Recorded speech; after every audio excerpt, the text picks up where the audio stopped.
Stand stable, looks like.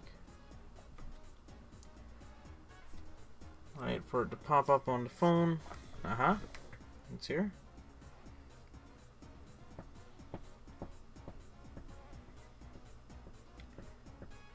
Okay. Alright, I apologize for the delay on this. I got sidetracked. I was making, so I'm part of a friendly Pokemon tournament, and I was making a logo for a friend's team that he didn't ask me to make. I was just like, oh my god, that name, I have an idea. And then I did it. You're early, but I am late. So, alright, let's just review for those who didn't see the time lapse. Basically, after I finished Visaga, I think it took like 2 fights. I was like, you know what? For maximum transparency, because I think Visaga got low on health or something, because I had to switch to 50 Cent. I was like, for full transparency's sake, I'm going to train with my OBS recording, and then make a time lapse of it so that, you know, it's clear what I was doing that whole time. It was not, you know, there was no Pokemon that got knocked out, and then I was just like, and, you know, healed it or anything like that. Or rather, not that I didn't heal it, because that did happen. But, like, no one got knocked out and was treated in any way differently than I normally do, where I have to use a healing item in battle. So, well, oh man, where are you from, Octogirl95? 8 p.m. I want to say that's a European time zone, isn't it? I don't know which, but I know that's European. Let's see, it's 6 hours difference from here.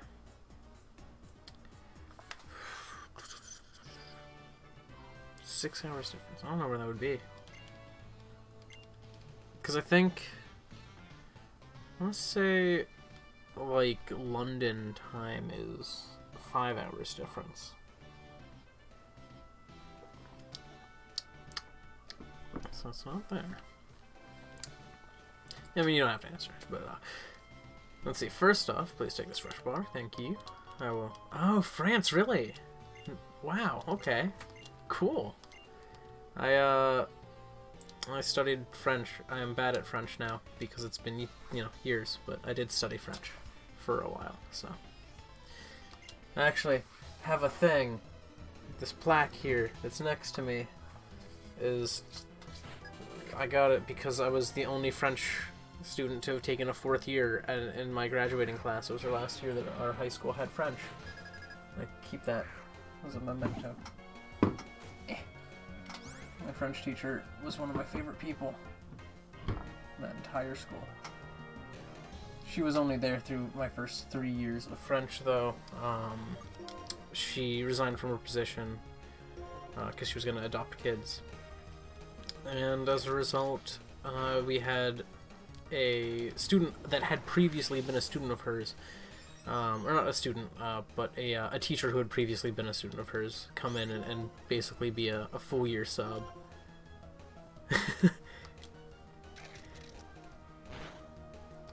So it was an interesting experience from my 4th year, but yeah, I studied for 4 years.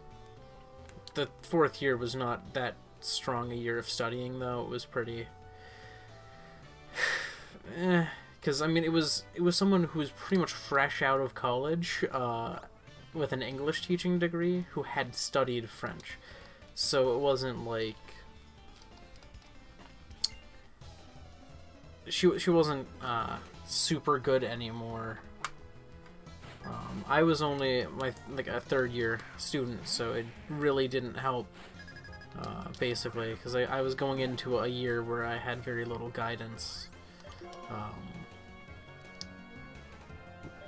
Though that year did kind of bolster a lot of my confidence in French, because whenever I tried to read, I always got really I went so slow because I tried to translate every single word, figure out what the sentence was, like, fully, comprehensively, and then go to the next sentence, and that took forever. So when I had to read The Little Prince in French, because it was written in French, it was an odd experience for me because I was like going so slow. So I think there's another button up here, so let's see what happens if I hit that. But like it was, I was going so slowly through it. Oh, okay, nothing happens here.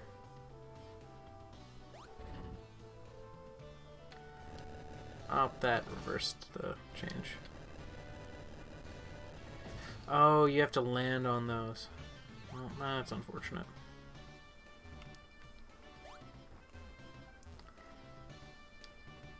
Oof. Man, that does not sound like a fun experience. Yeah, like, the new teacher I had, she wasn't bad. She was really sweet. She just wasn't, like, it wasn't her main, you know, passion was not, you know, teaching French. It was teaching English.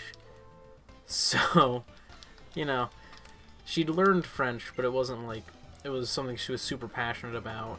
Also, the students that were in her French 3 class that I was a part of, because I was the only French 4 student, I was basically there doing extra work on the side. That class was a bunch of sophomores who, they went in through French 1, and my French teacher, Madame, she was like, oh my god, this class is killing me, these freshmen are insane. Like, she's like, they're so passionate and energetic, but they are crazy, I cannot deal with it. They're so stressful, so straining, like, she was just not having it. Like, my class was goofy, but, like, we were at least, you know, we weren't awful. Like, we never left her in a state where she was just so done with us that she just was, like, dead for the rest of the day. But I was stuck with that class, because they took French 2 and French 3 in the same year, to be like, yeah, I got all the way through as far as I could through French, you know. Meanwhile, there's me, who's a French 4 student. Like, these guys are idiots. They are pronouncing bed as unlit because they were like, haha, lit, and then they started dabbing everywhere, and I was just like, I have no faith in this generation anymore. Yeah, I was just like, okay. And so whenever they would, like, talk to me, I would just, like, swear at them, like, and they wouldn't know what I'm saying, and I'm like, don't worry about it. And then I would teach the cooler kids, you know, the ones I was okay with, I would teach them how to swear to. And that was nice.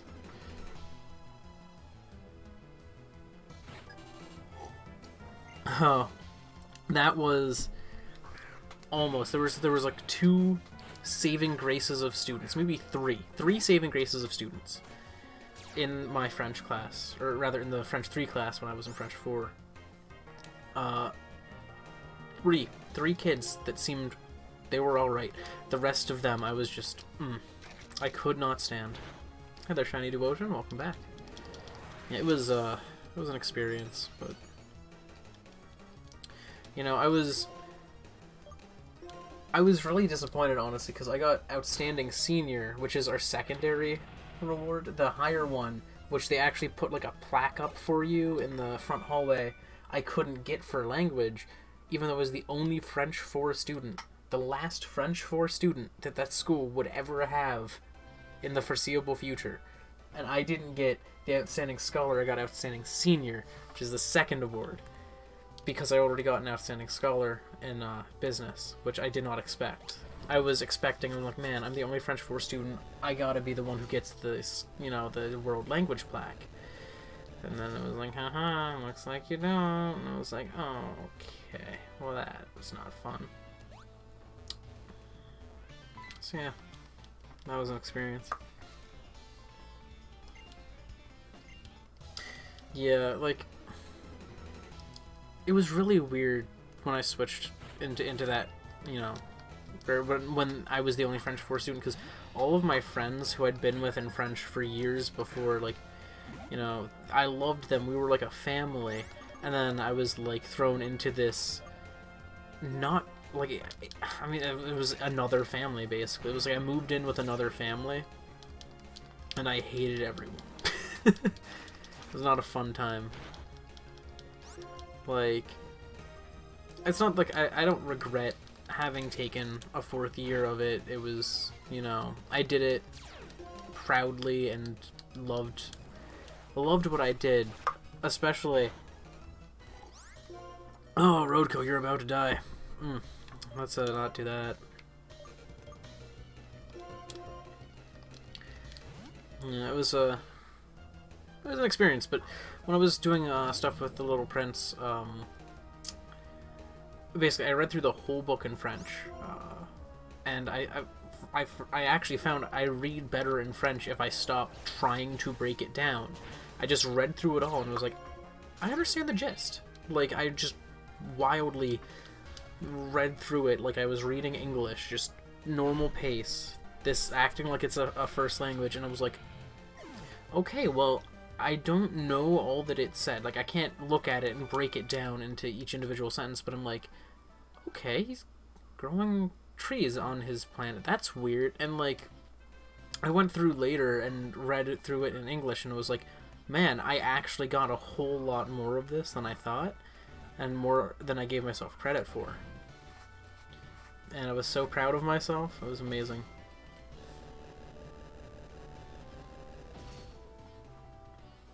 Ooh. That does not sound fun. I managed to dodge bad roommate situations so far. Like, my first year of college, I was supposed to have a roommate. I was so excited. He seemed like a really cool guy. Like, you know, we became Facebook friends. He was a big gamer. He played League of Legends and stuff. I was like, man, this guy, you know, like, I don't play League, but, you know, especially at that time, I didn't really play any League, but I looked at him and I'm like, you know, this is someone that I could definitely see myself hang out with, even if we weren't roommates, so, like, this is really cool. I like this guy. And I was so happy with the roommate I had, but he couldn't finance his tuition. Like, he couldn't get a cosigner for a loan, and that was it. And so my whole freshman year, I had no roommate. And I'm not gonna lie, that was pretty nice. I loved having no roommate. Then last year, my sophomore year, my roommate was a friend of mine. Like, we became friends that previous year, and it was more. It was a suite. We each had our own separate rooms, so it was like, even if we annoyed each other or something, we had our own rooms to go to. We could, you know, cool down in or something. But it never really got to that point. Like, we didn't do a ton together as roommates, and I kind of regret not having done as much with him. You know, we could have played more games together or something than we did. Like, my ex now, girlfriend, then was like, you guys talk to each other like you don't see each other all day. And it's like, well, we don't. we live our own lives. We just live in the same general area.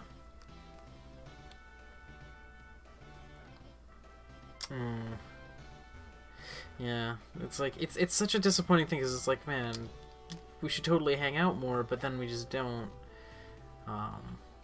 That said, we had, like, some of the moments we had that were, like, you know, like your typical roommate-y moments. I guess the easiest way to describe it. Does this work? Is that... Okay, that works. But, like, your typical roommate moments where it's like, yeah, we're roommates, we interact. Those moments we had a few that were just, like, really good moments that I will, like, cherish these memories forever. Like, there was one where we went through our Game Boy and DS game collections, and we're just sitting there, like, reminiscing on past video game nostalgia. And we were, like, we had a few of those, like, just really beautiful moments that, like, I'm never going to forget those. Those are going to be moments from my college life that I'm going to remember forever. And that was, you know, that was nice. Also, after I got into a relationship, I actually started interacting with him a bit more because she was also friends with him, and so we'd, like, you know, talk in our common room every once in a while she was there, or she would flee the room to go annoy him, and I'd be like, no, let him rest, he's a sleepy boy, let him sleep, and she'd be like, no, and then she'd wake him up, and he'd just be like, oh, hey, how's it going? And he'd, like, you know, and we'd talk for a while. So, like, she kind of forced some interactions, but, like, it was all good.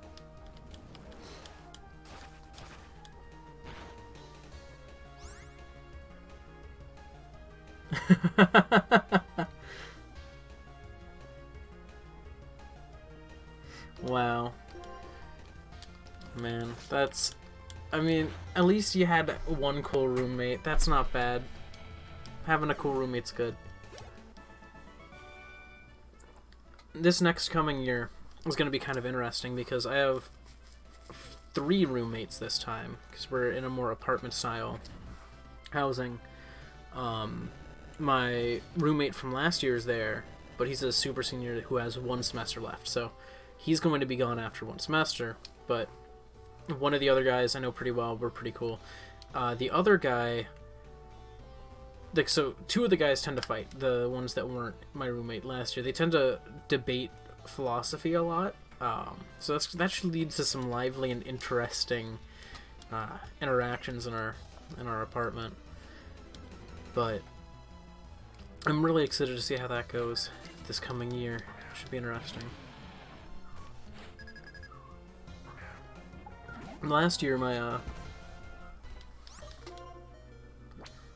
now ex, she had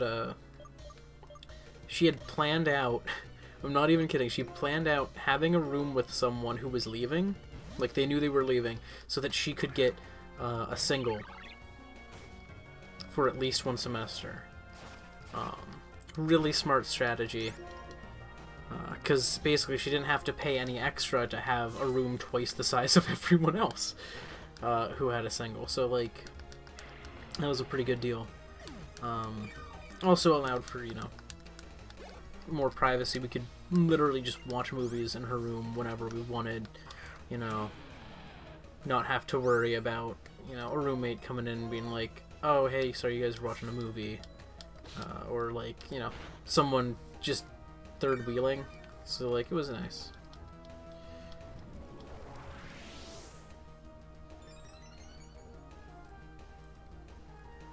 Oof.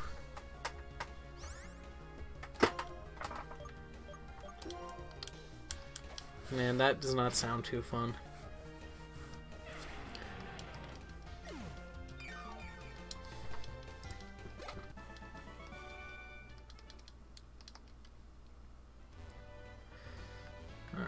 Can go up here, that would be nice.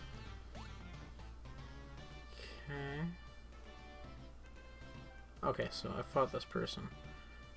So where do I go? If I go here, is that bad? Or do I go here?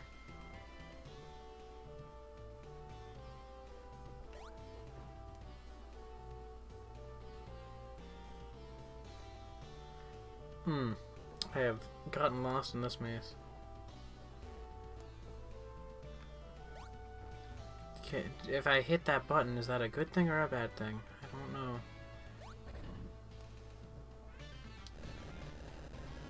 I'm worried it's a bad thing now.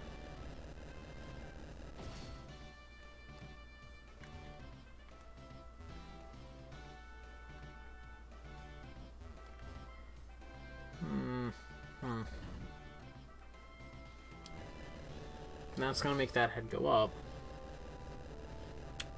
But what's the point of it going up? I'm lost. What do I do here, Jim? Answer me.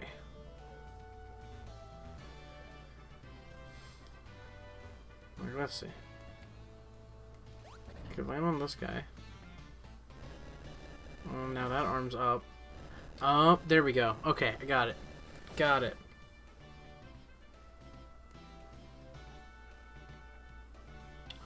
Oh man, that sounds not fun. So the reason my ex got the single, I'm just gonna save here. Even I don't really need to. I'm gonna do it anyways. It's in a habit. The reason my ex went for getting a single, you know, was because in the previous year her roommate literally played Overwatch. She wore headphones at least, but she screamed. And like there were complaints coming from other floors, from down the hall, and she was just so done with it. She hated every minute of it. She would be trying to sleep with a headache, and then her roommate would just be like screaming about Overwatch. And yeah, she did not have a fun time with that. And I'm like, yeah, it doesn't sound like a fun time. Anyways, welcome. Thank you for coming. I am OPELUCID, Pokemon Gym's leader. Okay. I don't know why that was so hard for me to read. I am OPELUCID, Pokemon Gym's leader, Drayden. As the mayor, I've given everything to developing this city.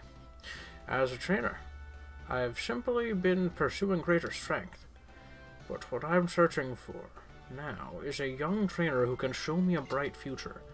Perhaps you could show me that future, the way Irish has. Here we go.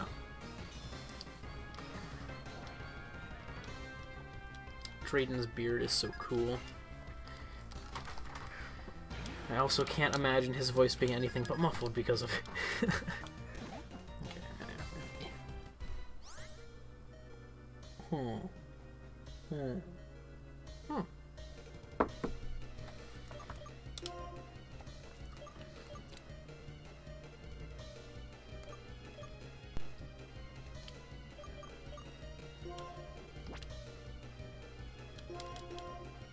I think we're just gonna sweep them with Turdybird.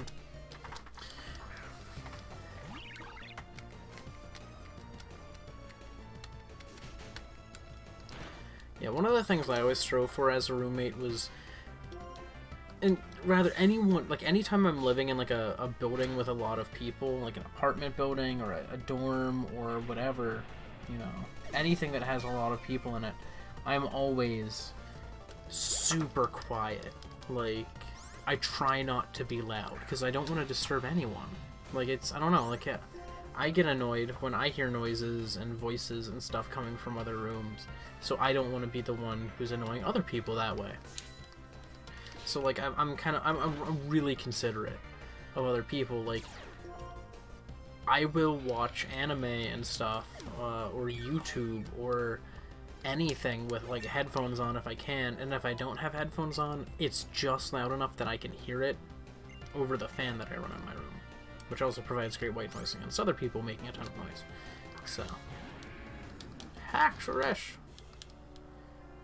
Alright, bring it on, buddy. I'm gonna one-shot your Haxorus with a return. Just you wait. Come on. No! Not a one-shot. Darn.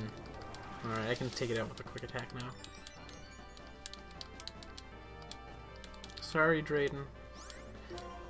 Don't tell me he's gonna heal it. He's gonna heal it. Should have seen that coming.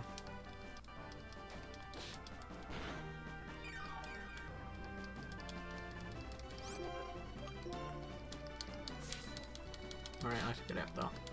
I took it out. And also, just quickly jumping back to the whole French conversation with me. I am not going to speak any French because I do not want to offend you with how bad it is. Wonderful. Yeah. I'm grateful we had a chance to meet in battle. I hate when I drink water. I tip the glass back. It splashes onto my glasses. I don't know why. It's every time I'm streaming. Every time I'm streaming, I splash myself in the face with some of my water. It's just like, if you could not, that would be great. Oh, there's the last badge. Woo! That was nice and easy. Kind of.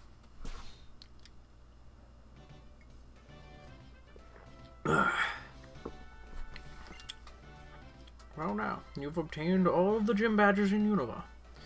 Now all Pokemon will obediently follow your commands.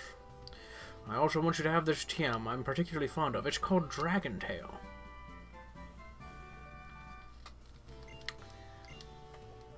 Dragon Tail is a move that returns a damaged Pokemon to its Pokeball. In other words, it switches your opponent's Pokemon. Now I have something to ask of you. Head for the Pokemon League and go after Alder. The Pokemon League is past Route 10, which runs from OPELUCID City to Victory Road. I know Alder's strength, but I don't know the depths of N's power. Okay, bye, Drayden. Bye! I am gonna go and heal my Pokemon. Oh man, that's right, it's winter now! Jeez. Yeah, because it's August 1st. Hello, was Drayden as tough as ever? No, I came to report on how to resurrect the legendary Reshiram. I thought it would be better to tell you in person than over the cross-transceiver. And as for the conclusion, well, I haven't figured it out yet. I'm sure the Pokemon will wake up when it deems someone worthy. More importantly, aren't you amazing? You have all 8 of Unova's badges now, right? Oh, sorry. You have all 8 of Unova's gym badges now, right? There we go. That's what she said. You've become so strong. You probably don't even know it, but you changed a lot since you left New Venma Town. Well then, I'll show you where such a strong trainer should head next. Oh man, is she gonna show me to the gate that I've trained past this whole time? Pass through that gate, go down Route 10, and you'll arrive at the badge check gates. Once you get through Victory Road, which is past the gates, you're finally at the Pokemon League. Oh, that just made me think of when I was showing you around the Pokemon Center in Accumula Town. Dirge, do you regret setting out on your Pokemon journey? Yes! No. Ah, thanks. That's the greatest answer you could give. I was really happy to be able to give you those Pokemon as a present, because Pokemon create chances to meet more powerful. Man, I am not able to read today. Because Pokemon create chances to meet more wonderful people in Pokemon. Dirge, this is a present for you. Master Ball! This Master Ball is the most powerful kind of Pokeball. It can catch any Pokemon without fail. It's the only way I can support you, except to say, be true to yourself. No matter what happens, stay strong and keep going with your Pokemon. See ya. Okay, bye, Juniper. I'm gonna go heal my Pokemon now because I just left the gym and didn't heal them yet. And you're like, here, go to Victory Road. That's a smart idea. Do that right now. That's the best thing you could possibly do for yourself right now. Just go straight to the Elite Four and get everything wrecked. That's what you need.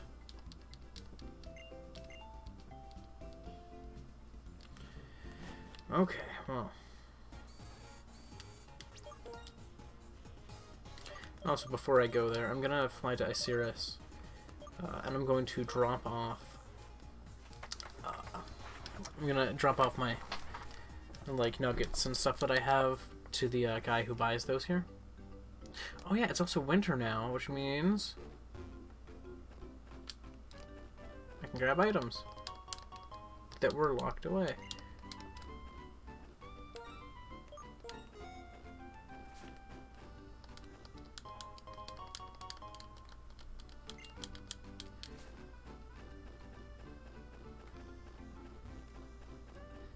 Yeah, look at this. Look at that.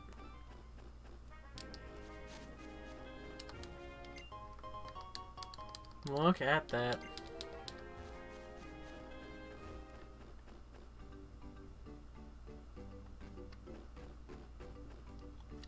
Alright. The world's so peaceful here in the winter.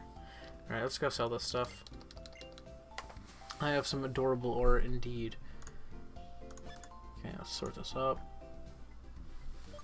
Alright, what we got? We've got 2 nuggets. Ha ha ha.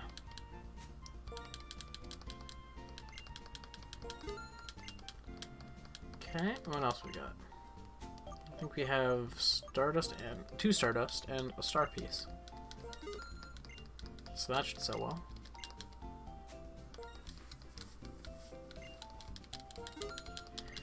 I'm selling most of the stuff because once I get through the,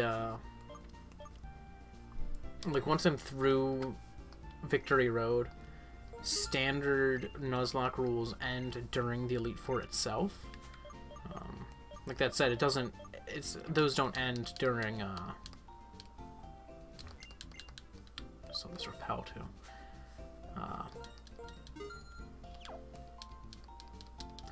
So standard Nuzlocke rules are going to end when I get through Victory Road and use. What am I trying to say here? Words. I'm starting to think I just can't words today. Once I get through Victory Road, standard Nuzlocke rules where I can't heal my Pokemon, or rather, Pokemon become immortal. That's what I'm trying to say. The Pokemon on this team cannot die after Victory Road, at least during the Elite Four. When Team Plasma shows up, I might bring them back, but during the Elite Four itself, standard Nuzlocke rules for keeping them alive will not apply. That's nice.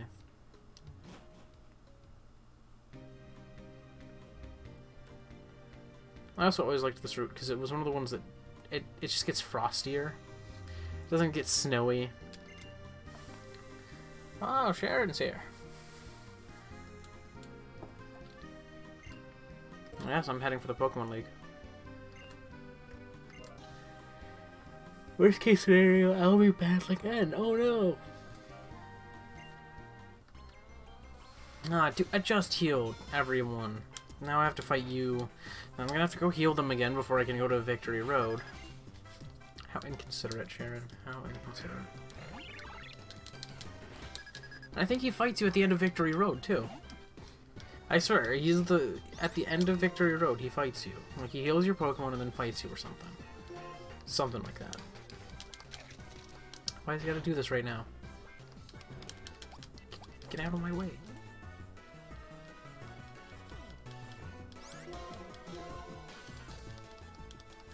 Crunch. Your Razor Wind's not gonna work, because you're gonna be knocked out. Boom. No Razor Wind here.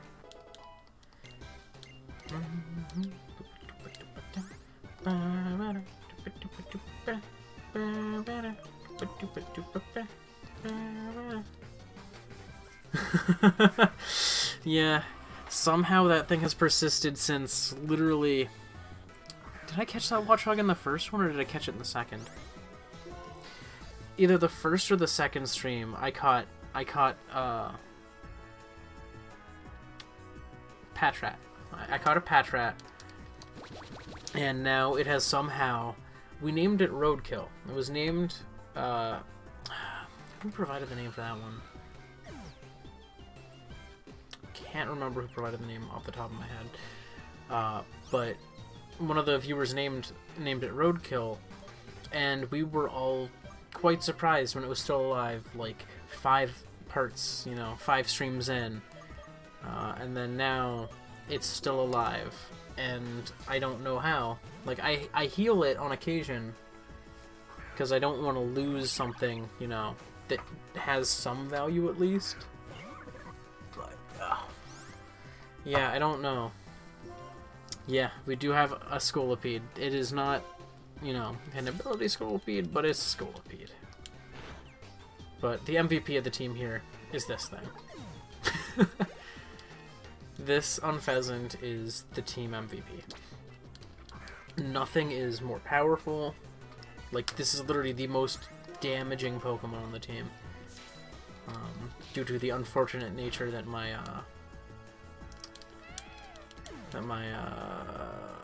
Crocodile has.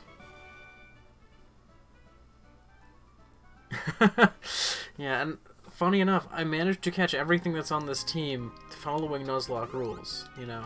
I don't have a dupe clause going, so I actually had 3 Patrats at one point, then 1 died, and then I had 2 Watchhogs, and then 1 died. Now I have the first one still, which was the worst of the 3, in all honesty. Alright, I'm gonna carry on with, I wanna go to the victory road. I wanna go to victory road. I don't care what makes you happy, or all the things you can do. I don't care about choosing ideas, we'll go to victory road! Oh man, he just sprinted. Best foot forward, okay. So yeah, all of the Pokemon on this team were caught using the rules of the first thing on a route. So Roadkill was the first thing I found that I could catch. Turdybird was several Pokemon later. I think Turdybird came after the other Patrats. And a Chimchar, or not, Chimchar the, it's not actually a Chimchar, it's Chimchar the Panseer. That was a name. We also had Piplup the Oshawott for a while. But yeah, I'd say this team, other than Roadkill, is not half bad. Configrigus is okay, and right now, not perfect or anything, but you know, it's okay right now. Okay, open the trio badge.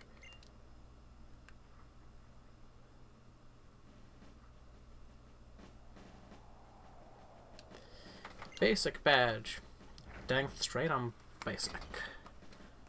Oh man, I forgot there was grass in this area too. I don't think I can catch anything here, but...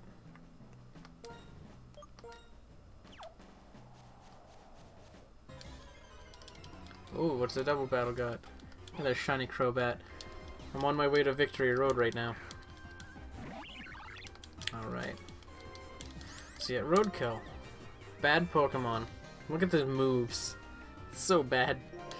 I missed the one that had strength, but now my Scolipede has strength because that one died. That was a good one. Also Dupe Dupe. Dupe Dupe came in clutch.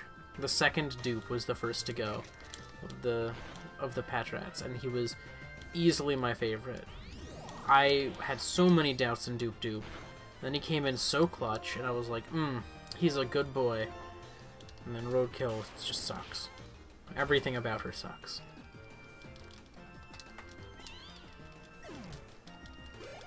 But yet, she remains alive.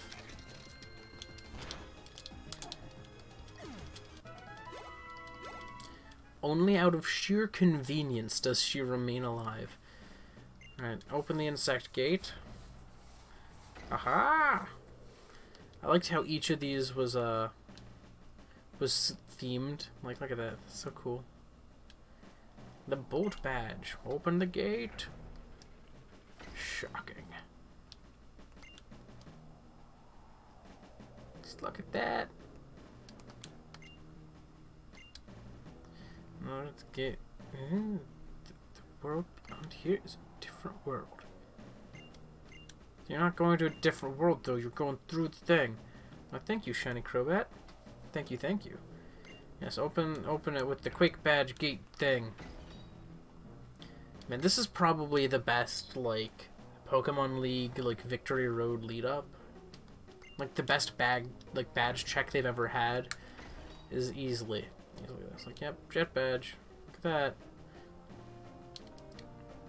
I remember when I first went over that, I was like, man, this is so scary. What am I supposed to do? And then I was like, oh, it lifted me up.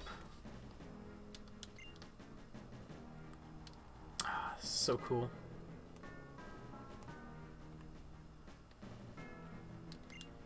Legend Badge, yeah.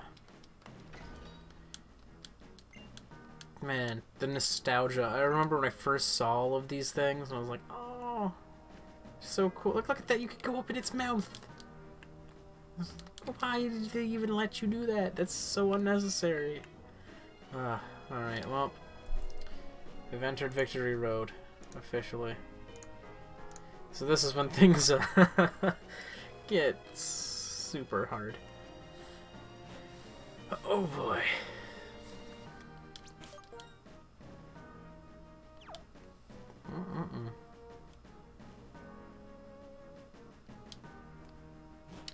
Just gonna try and get through this as quickly as possible. Number one goal. I'm not even gonna explore all of this. I could. I did that at Twist Mountain. That was stupid and sucky, and I hated it. I'm just gonna try and get through this as easily as I can.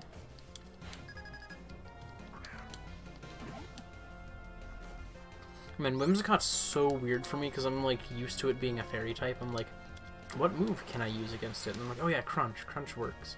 That's a move I can use against this thing. And I was like, man. Why does it still have Mega Drain? It's a level 45. Does it not get Giga Drain? What's going on there?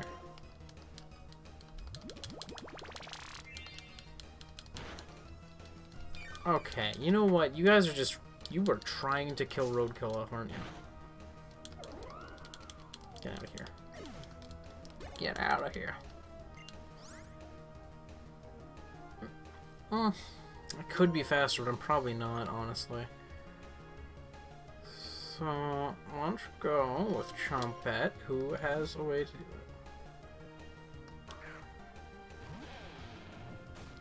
So, I am technically playing emulated. I think it emulates it as a normal DS. Because normal DS has the 2 battery states, DSi and 3DS have, I think, 3 battery states in the top bar, though that might have only been in black and white too that they had that.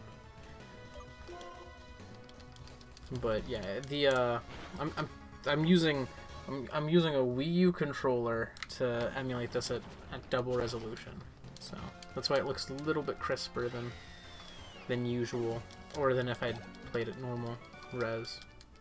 I mean, I can lower the res, and it actually boosts performance just slightly for me, but it's not a huge change here. So this is normal. This is how the game's meant to look. But, you know what looks much nicer? Doubling it. It's not a huge change, but it's nice. Slide down the cliffs. I thought that was an interesting mechanic. Okay,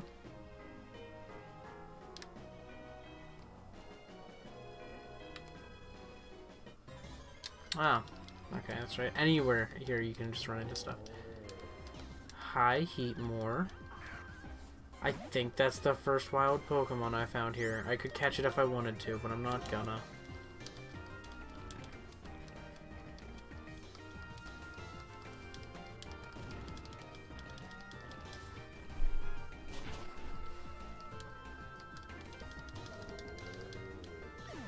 Oh man, Heatmore's tongue used to be so cool. Why did they have to get rid of it? It's like naughty. Like, they don't use its tongue in any of its animations anymore. That sucks. It's like, I missed that. I missed that flamey tongue.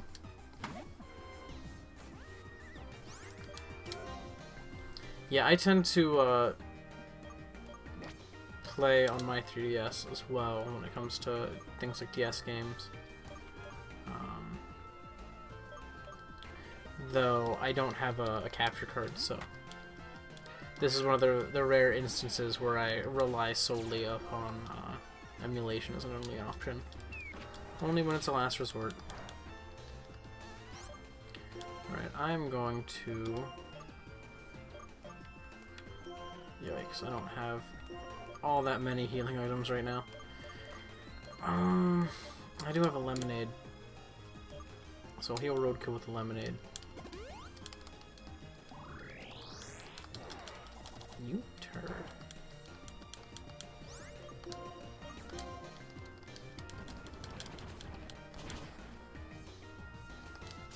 Of course it's sturdy. It's always sturdy when I have to fight it. I swear, I'm pretty sure it has 2 abilities it can have in this game. You know, not including the hidden ability. But no, it's always gotta be the sturdy one. You know, I could easily one-shot it with bulldoze.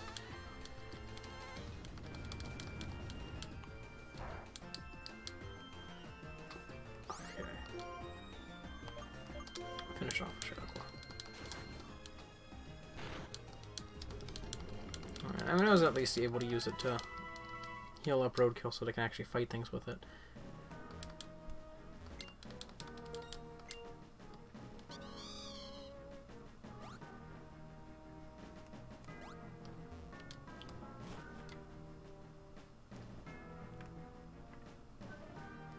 What's out here?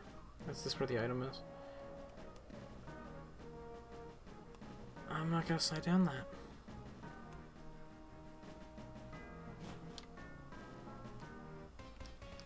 Oh, hey there.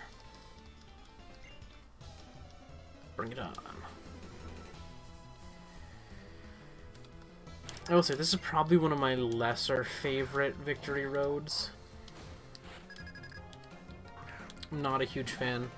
Like, I don't know, it's so convoluted and difficult to, like, find all the items in compared to, like, other victory roads. It's just like, I know victory road's meant to be hard, but this one, like, it's just so easy to slide down the wrong slope and then miss an item. And it's just like, I don't want to deal with that.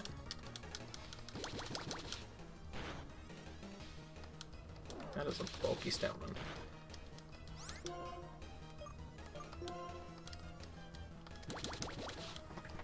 Come on. Well, I poisoned it. That means 50 Cent is basically out of commission. Yes, until I'm done with Victory Road, I'm going by normal Nuzlocke. No... Oh, rather, I have a couple of fallback plan options, so if a Pokemon gets knocked out, it is normally death. But I can use a revive if I'm still in the same battle. So if the battle has not ended yet, it is okay to revive a Pokemon.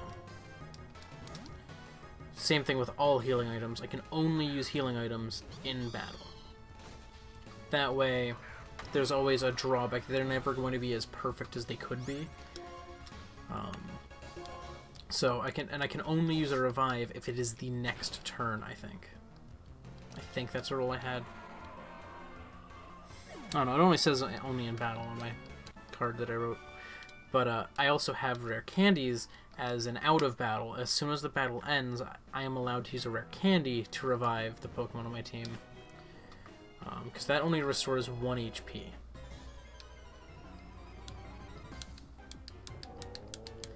So, you know, it brings them back, but they come in with, like, nothing.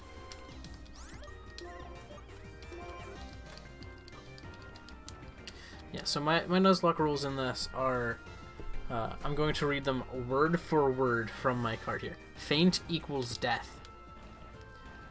First Mon equals only capture, and the parenthetical on each route. No running. So no running from battles. I've done it a couple times accidentally, but like those were I was trying to get to the Pokemon tab and I accidentally hit run kind of things. Alright, I'm not going with it.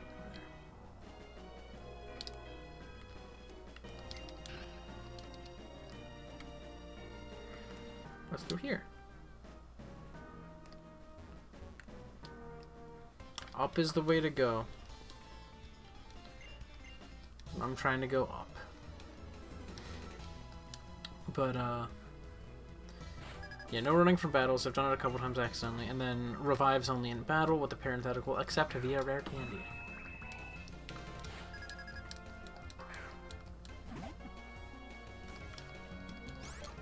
Basically, the reasoning behind that is, you know, rare candies barely heal you. And they're much rarer than revives. But the other rule I have that's self-imposed and not really listed here is no buying healing items. during the main part of the game. Like, once I get past this, when I get to the Elite Four, because fainting is inevitable in the Elite Four, you are going to have Pokemon getting knocked out, you're going to have Pokemon needing to be healed. You cannot easily get through the Elite Four anywhere close to their level without healing items. And as a result of that, ow, that hurt. Uh-oh. Uh-oh. Uh-oh. Uh-oh. Alright, well, that was poopy. But we got Ugglesworth here to give them what for. In the meantime, status restore. Yeah, I've got 6 revives and 5 max revives. So, I'm pretty good on healing my Pokemon right now. In battle, at least. But, yeah, no buying healing items. So, basically, to do Nuzlockes, you don't have to, do anything. Like, you don't have to get any special copy of the ROMs. I'm sure there's someone who's made an auto-Nuzlocking ROM or something like that. But really all it takes to do a Nuzlocke is just self-imposing the rules. And following them. Honestly, I feel like half the reason most people, like, will stream a Nuzlocke, even most YouTubers, even if they're just playing a Nuzlocke for themselves, they're probably going to stream it, is because it gives them more of a reasoning to, like, I have to follow these rules, because there are people watching who will check me if I don't follow these rules. So, like, I feel like that's honestly half the reason Nuzlocke streams and Nuzlocke playthroughs are so popular on YouTube and stuff. Also, because they're more entertaining than a normal one. Because it's like, you know, your team's a little bit more fluid usually. I mean, in this game, I've only had, you know, 8 Pokemon go down, so, like, not too big a deal. Or, actually, it might only be 7. But, yeah.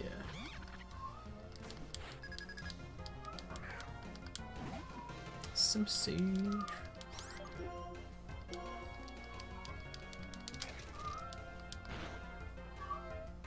I love Simisage. It's the only Simi that I genuinely love. Simipour's okay. Simipour's okay. Simisage bad. Simisage bad. But I love Simisage. Oh boy, they've got all the Simis. Turdybird, you can fight that much better than anyone else here can. Turdybird can fight everything better than anyone.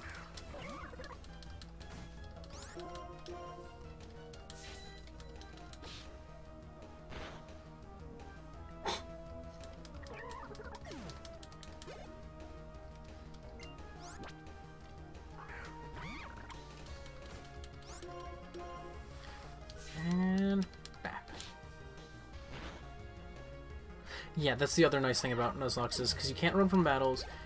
It kind of makes it easier because you don't have to grind as much if you want to do any grinding. Like if you're going to be doing training, you don't have to do it nearly as much when you're constantly stuck fighting things like this. Like you have no choice but to fight it till it is dead.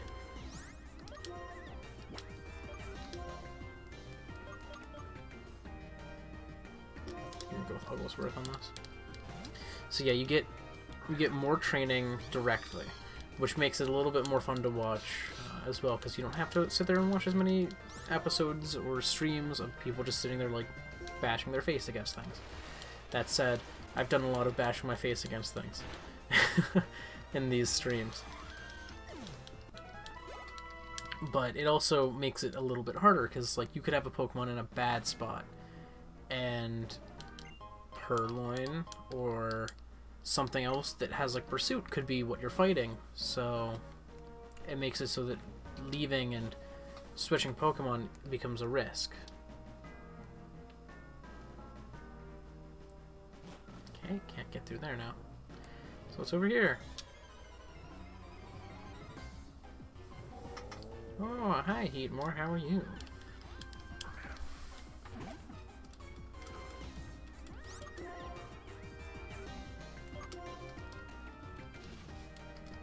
man, they're gonna snatch nothing, because I got Dig. Just really waiting for me to do something here.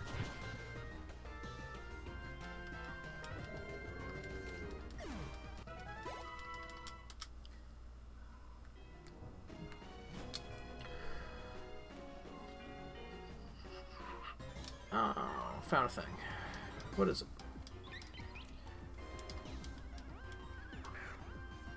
I'm pretty sure it should have evolved by now. Alright. Get out of here, Woobat. Even though you're one of my favorite Pokemon from this gen. Yeah, I need to go away. Hey there, buddy.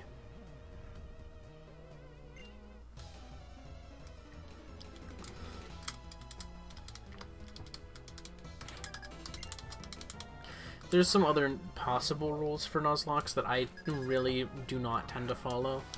Those are like, let's see, are they gonna go for high jump kick? Come on. Yeah, there we go. Do it again, do it again, do it again, do it again. Come on, high jump kick. Yes! There we go. Alright, I will see you at a later time, because I'm probably going to still be streaming it for a good little while.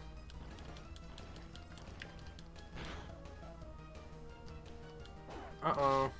Uh-oh. Uh-oh. Everyone wants to kill Roadkill. Stab it. Stab it with the death. I swear I'm gonna use all of my max revives on this thing. I'm not even gonna use max revive this time. I'm gonna use normal revive because I'm not dealing with that. That's right. Yeah, you took it out in battle. Shouldn't have done that. And you got hurt. Conkeldurr. Alright, Turdybird's gonna just destroy that. Okay, cool.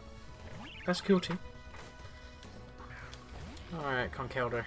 What you doing here? Fly.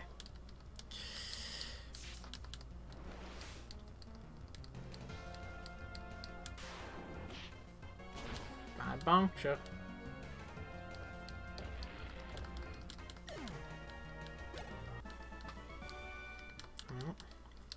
Everyone wants to kill.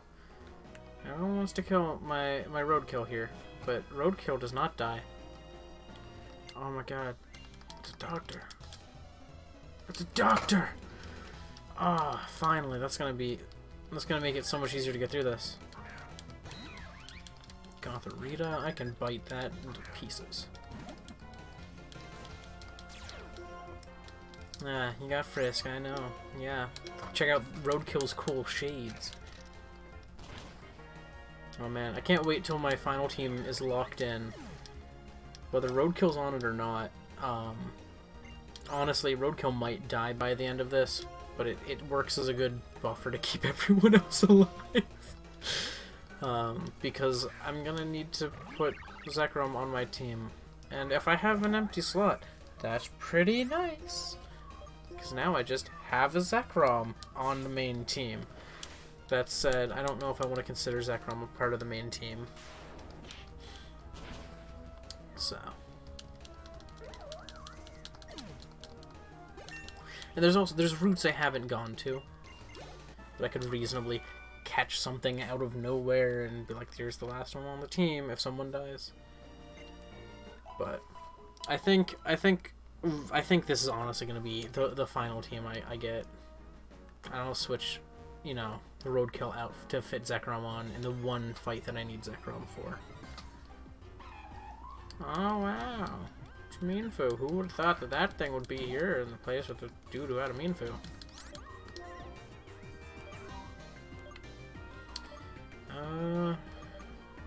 Dig is the strongest choice.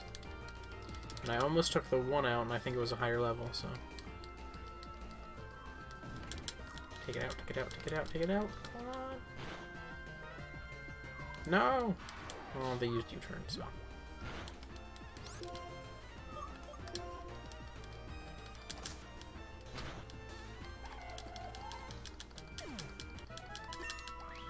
Oh yeah, one of my other unofficial rules that, or not unofficial because it's a rule that's commonly used. One of the other rules I'm following for this Nuzlocke is no experience share. So the 2 experience shares I got in this game, I have sold. I have sold them both for $150 a piece. They're super cheap, apparently. Who would have thought?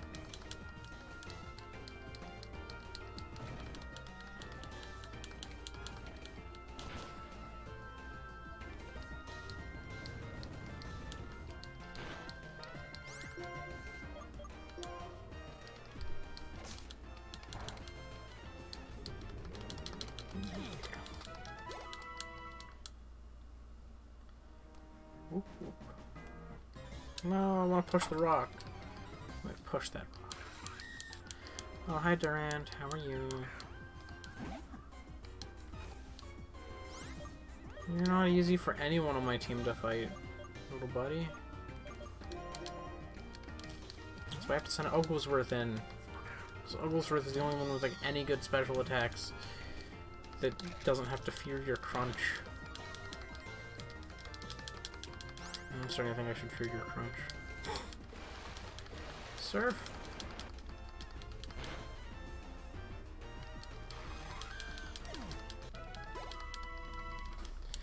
Alright. Let's push this rock.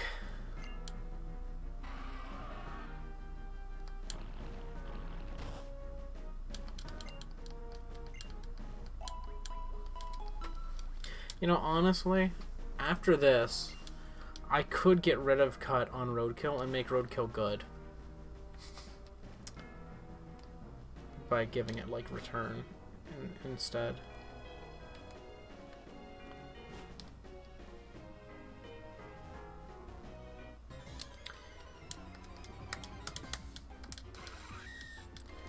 How are you, Durant?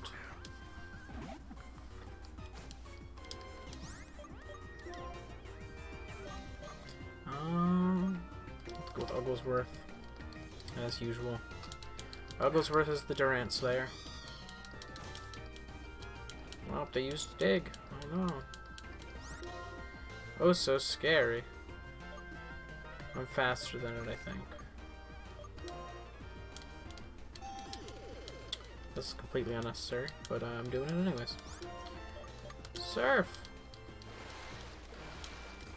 Man, Pokemon Stadium has become so iconic in my head ever since my childhood that even now when I use Surf, I just hear the original announcer from Pokemon Stadium going, "Rise and Surf."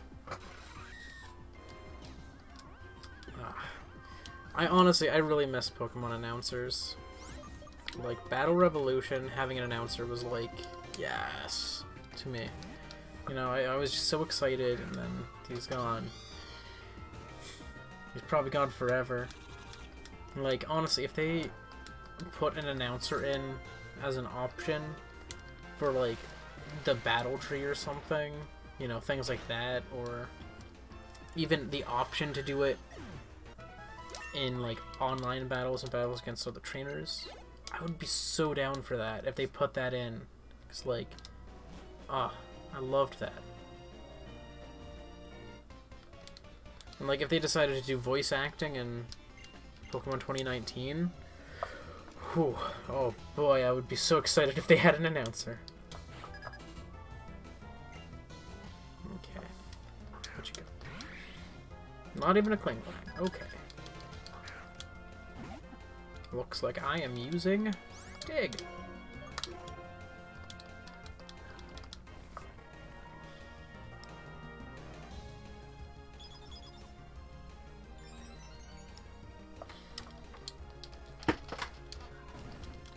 Wow, they were not even faster after that.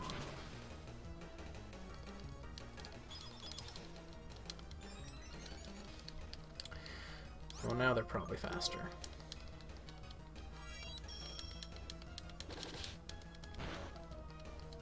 Crunch. Oh man, I forgot. Oh, I got lucky there. I completely forgot that that is not how this game works, and because I'm thinking like, you know, Gen 6 and beyond. Darmanitan. I'm gonna fight it with Turdybird.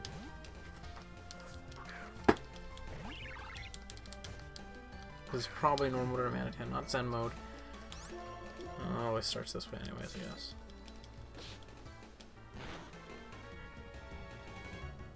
Like, I need someone who can one-shot it.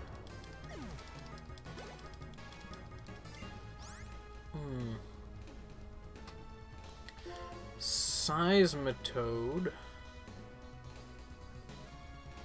I think Turdybird can handle a Seismitoad pretty easy.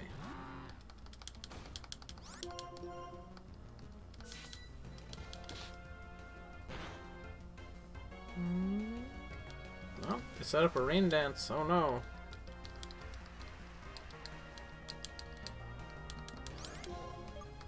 Quick attack. Quick attack.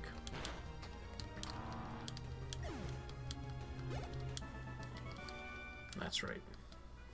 Get defeated. That's what you deserve. I guess this one's probably not going anywhere really. It's gonna, yeah, item. Yeah, full heal. Alright, and then the other one is gonna take me out that door.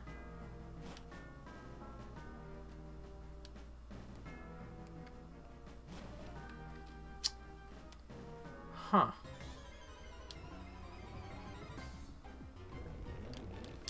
Not really anywhere to go but down. Do I have to take a leap of faith now? I feel like I have to take a leap of faith now, and I don't want to have to do that.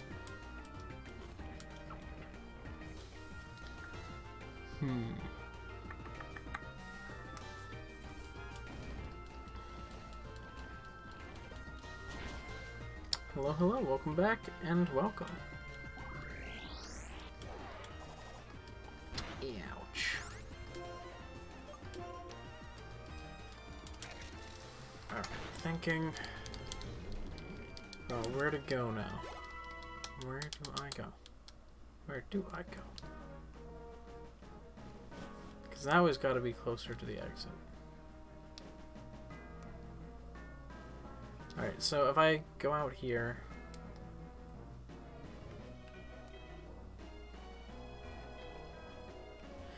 The other exit doesn't lead downward anywhere.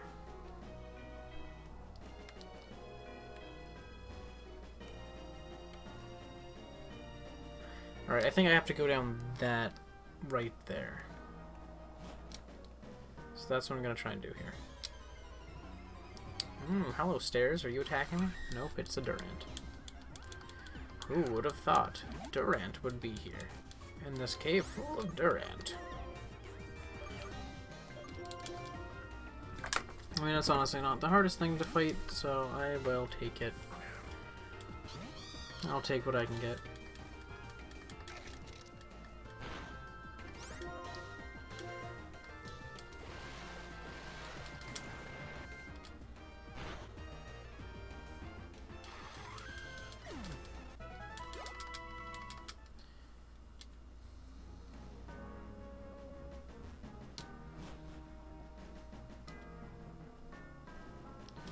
Okay, through here, and then this one. Uh-huh, I think that was what I needed to do.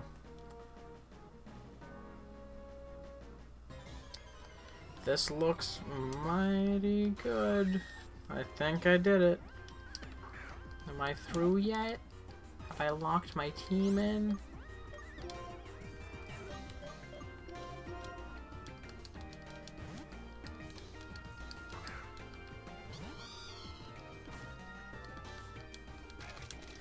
Oh no, they used a crouch. I'm so scared. Get washed away.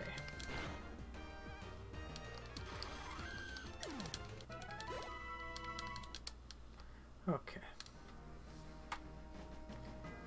Ooh, Diamond and Pearl. I haven't played... Man, I haven't played Gen 4 in a while. I think that would be pretty fun. I don't know if I'm going to be doing live streams of them anytime too soon. Because I don't want to, like my main worry with it is I don't want to end up playing something that's going to take so much time that I can't,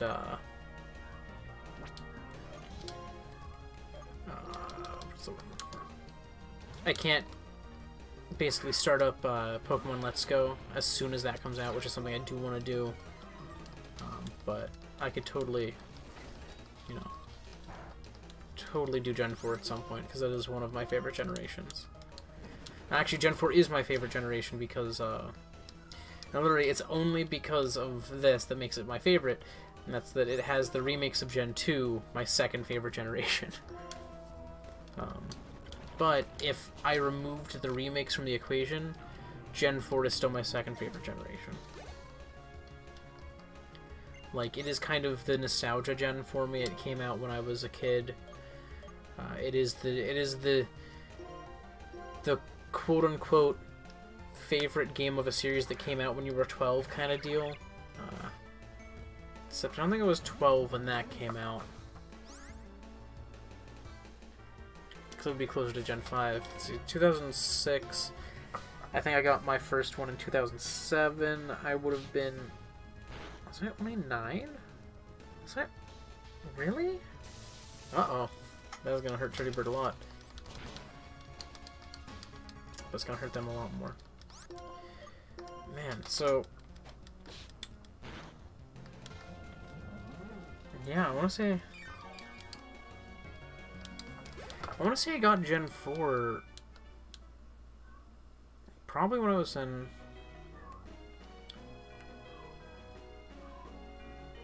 Did I get it? Couldn't have gotten it when I was 8.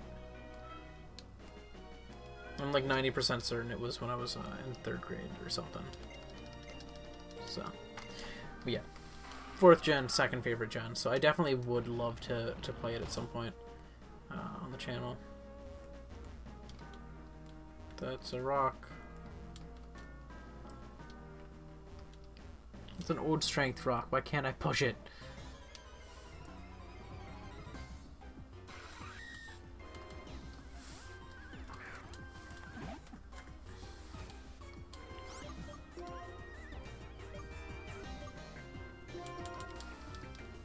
Alright, because Turdybird's starting to get low on health.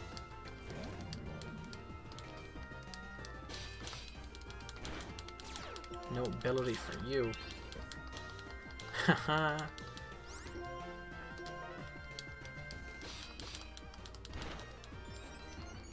Uh-oh. Uh-oh.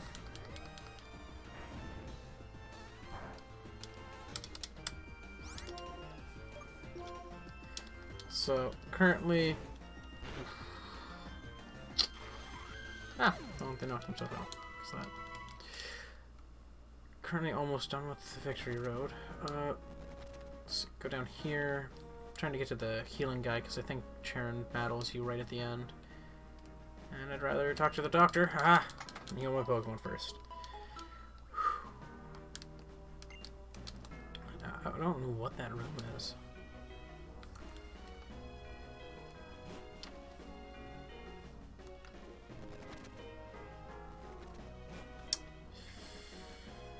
Alright.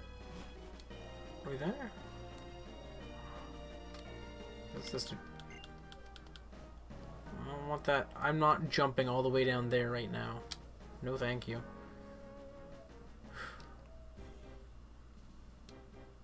It's the Pokemon League. Oh, that's a statue of a person. How did I never realize that? It's a person and a Pokemon. That's what that is. I never understood what that statue was, but now that I can see it in higher res. I'm not ready to go through.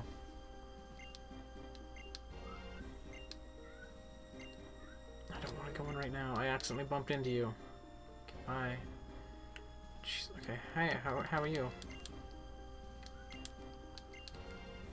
Okay, well, I guess the final team's locked in now. So I'm just gonna go heal everybody up. I mean, I could do the Elite Four in this stream.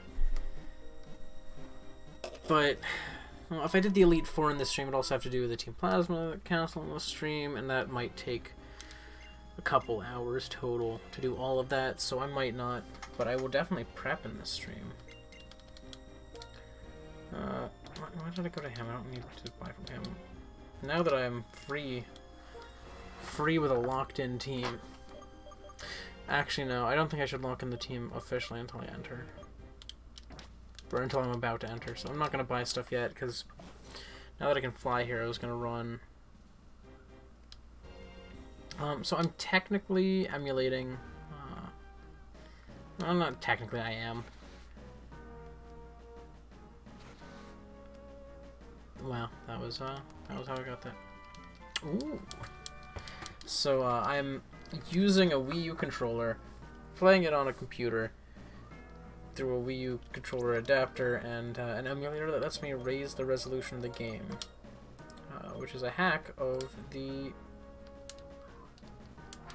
already quite beloved emulator. No, I didn't want to fly down to here. I've been down here. Can I fly to the thing? Because I healed there? Thank you. Welcome, Nick.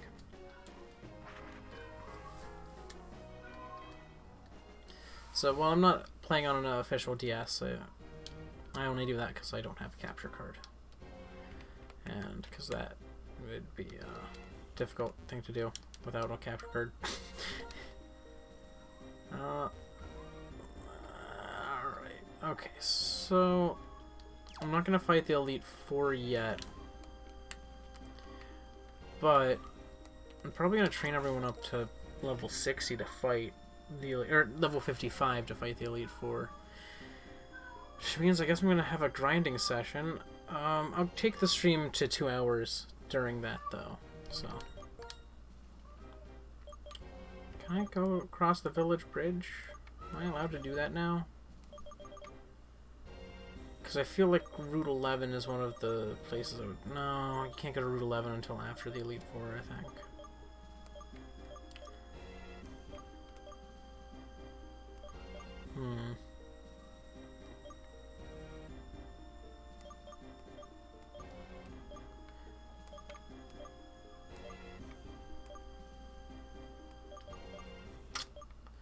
Yeah, I think I can't go to Route 11 yet, so I'm going to have to train Route 10.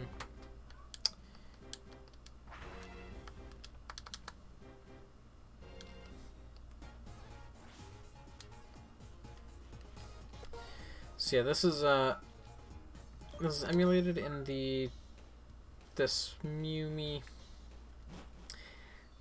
I have no idea how I'm supposed to pronounce that.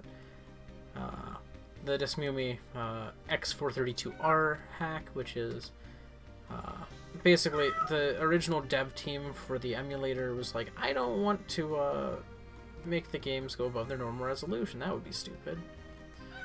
Hi, I have a cat in the room now. Hi, friend. What do you want? Just gonna stare at me? Okay. It's not Buzz, so it's probably not gonna join me for lap time. But she's just gonna stare at me and walk by. Okay, bye. Alright, wow, I cannot find an Audino to save my life. Hi. I don't know where you are right now. Oh, this is a good spot to find Audino, I think. Or not. Wow, this is just unfortunate. I'm like, man, I want to fight Audino, and then nope. And I mispredicted the Sharon battle. So that's less experience for me. Fly to... So do I want to train here? Or do I want to train at Victory Road where it's harder to train? I don't get as much experience at Victory Road.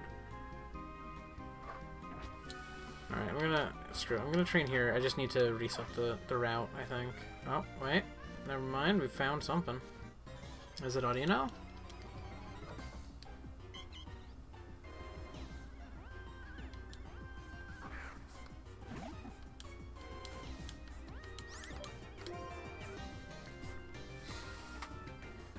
I'm gonna use Crunch. Okay, so you're Korean? I mean, if I actually paid enough attention, I would have noticed that, yeah. Nice.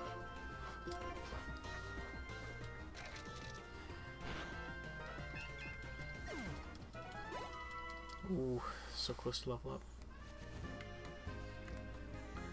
See if I can find a double battle. That would be convenient. Good experience with both of the next two. Not double battle at all. Oh, and it's sock. Didn't want to fight a sock.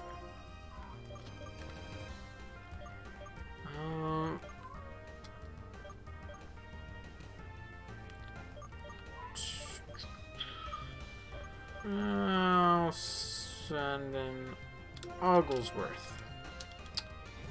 Oh, you're starting a YouTube channel? Nice.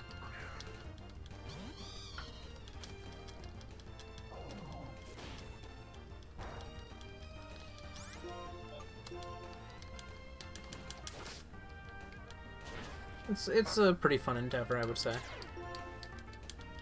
Not the easiest thing in the world to succeed with, or, you know,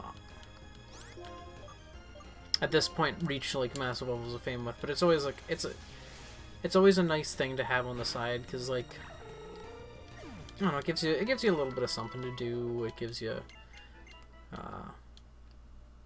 you know, all sorts of fun stuff.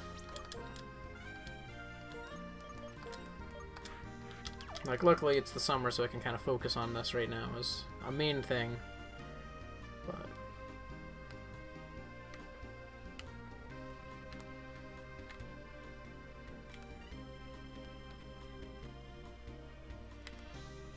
I'm gonna,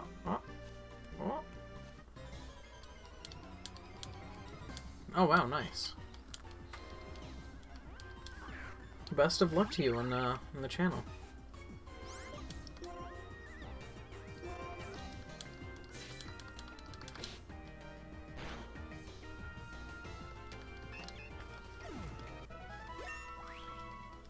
Here we are.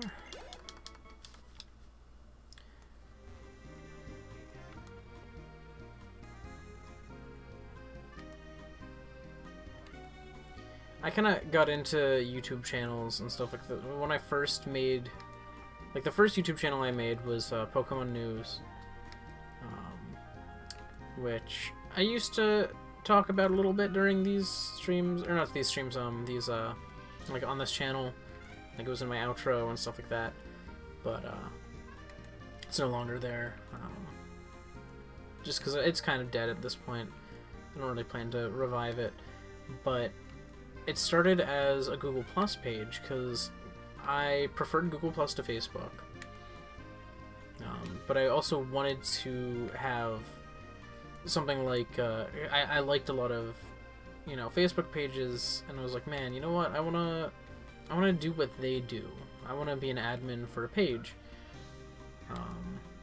But I don't like Facebook as much, so I decided I'm going to make a Google Plus page called Pokemon News. I think it originally started as Pokemon Fans, but I was like, you know what, no, I should, because that's not really branding it at all. And so I was like, I'm gonna make it news-centric, because I'm going to be talking about, you know, the new stuff happening and all that. So I made it Pokemon News, and eventually when I was a sophomore in high school, when I was a sophomore in high school, I decided I was going to record a video for the page, being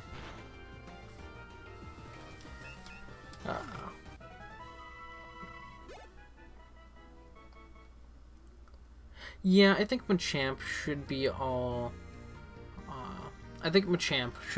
guys, if anything.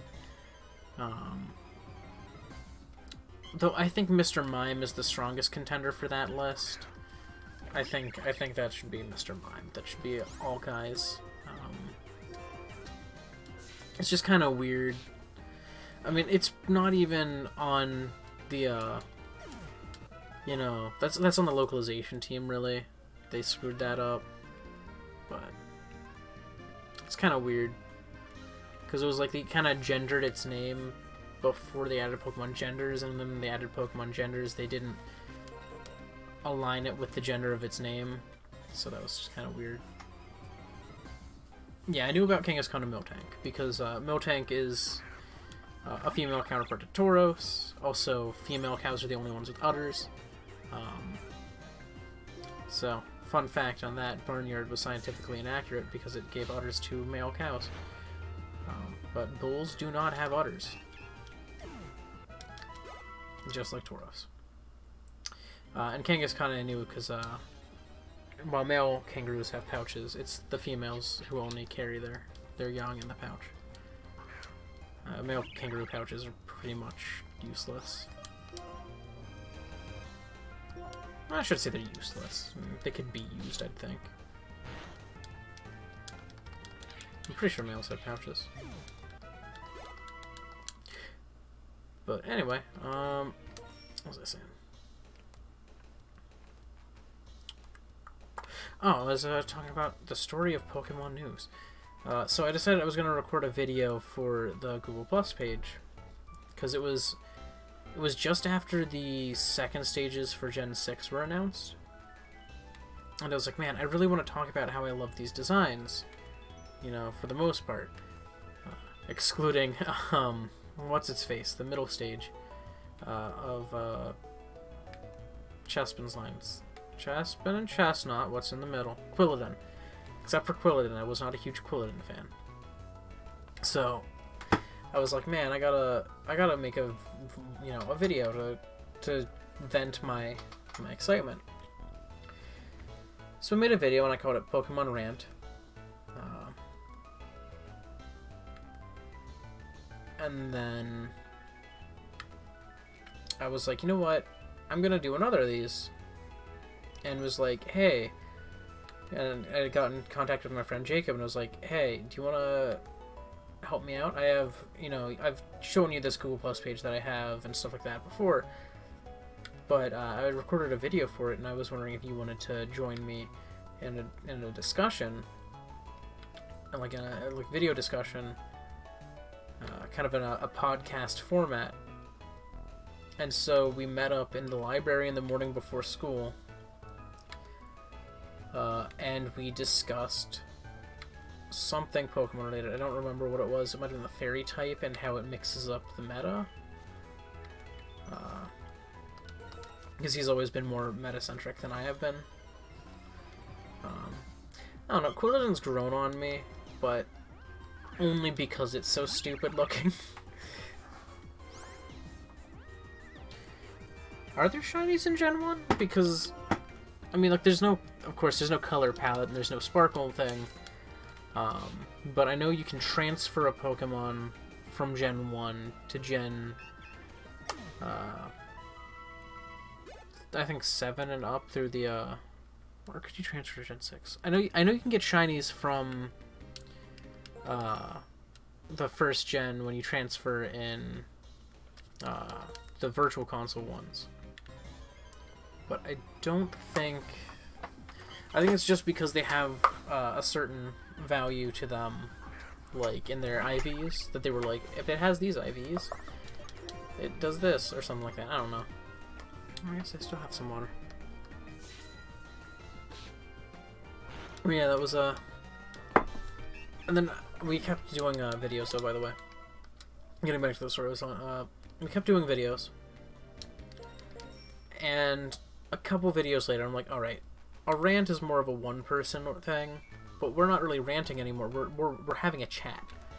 And I was like, oh, so we had Pokemon Rant. How about we call these ones Pokemon Chats or Poke Chats? And then we started doing Poke Chats. Pretty much every day, we had a different Poke Chat, and for a while. They were basically podcast format, no video or anything. It was just us talking with me, having curated pictures come up. But then we added video to it, and we discussed it that way. But eventually... Alright, Facade.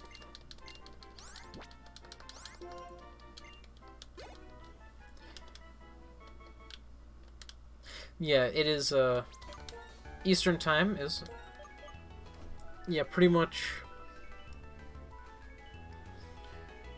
so yeah, it would be 11 hours difference, I think. No, 13 hours difference, yeah. It's 13 or 11 hours difference, I forget. I think I would want to say that you are a day ahead. So if you're a day ahead, that makes it 13 hours difference. And then, yeah, because you were in the time zone before one of my friends. One of my friends lives in Indonesia. He's from Jakarta. And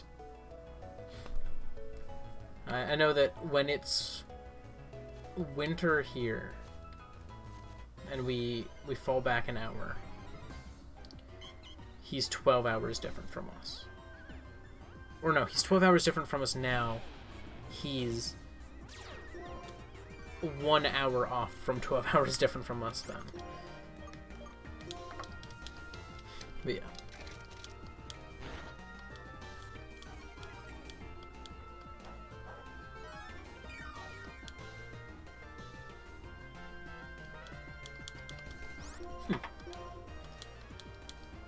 It's interesting. I have a friend who's really into Gen 1.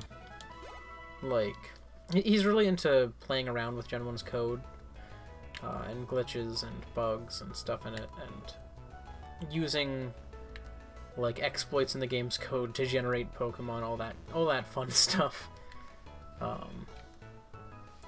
And so, like, he probably knew that. He just never mentioned it because, you know. I know he transferred a Mew that he generated. He generated it to be shiny, and then transferred it up. And I was just like, what? How do you generate a shiny in Gen 1?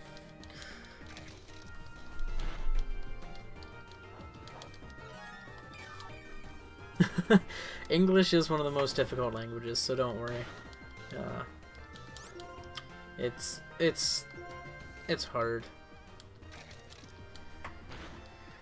Like, our conjugation of things is so ridiculous.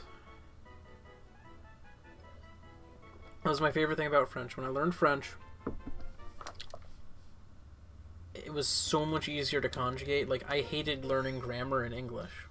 Like, whenever I had a grammar, like a class that involved learning grammar, I was so upset. Because grammar's stupid. Grammar is just absolutely... The English grammar rules are so convoluted. Ugh, it's just garbage. Like, that said, I am a stickler for grammar when it comes to writing. I write... Like, when I write, I put my commas in all the places that could possibly use commas. I always include the word that in places where it should be, because in English you can sometimes leave out a that like separates two clauses. So like,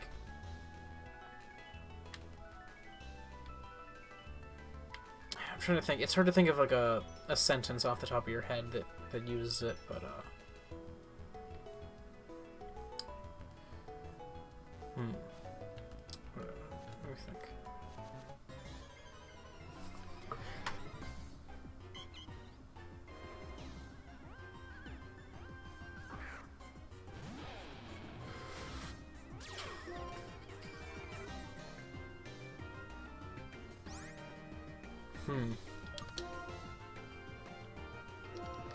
Man, I cannot remember off the top of my head like a good example sentence, but like in cases where you're like, you know, man, when do we cut that out? Because I know we do it a lot.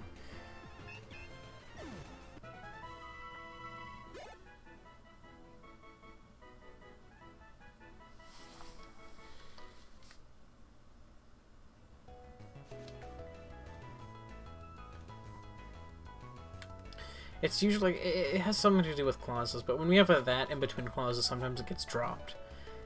But I know in French, you never drop the that. Like, you always say que. When you need the que, you have the que. And when you need the key, you have the key. It's always there. You never drop it. It's a lot more rigid language than English. English is so fluid and, like, the rules are so often just distorted. Sometimes it's a sign of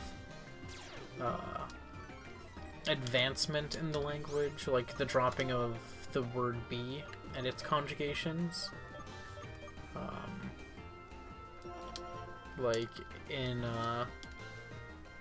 if I was to say he dumb, it's kind of, in English it has an association with kind of inner city illiteracy, like, and that's, I never understood how that made sense, because I'm like, it's just a way someone talks. It doesn't make someone illiterate. It doesn't mean someone's illiterate. It's just, you know, colloquialisms. You know, like, I don't see an issue with it. But, you know, as long as you don't write that way. But, like, the colloquialism, like, he dumb, he smart, you know, kind of has this bad rap in English, but it's a sign in a lot of languages that, like, they're advancing as a language.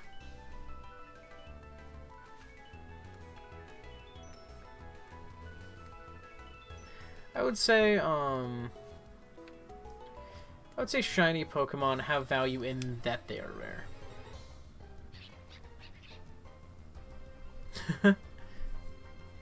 I mean, English has kind of become the predominant language globally, thanks to the conquests of the United Kingdom and Great Britain in particular, rather,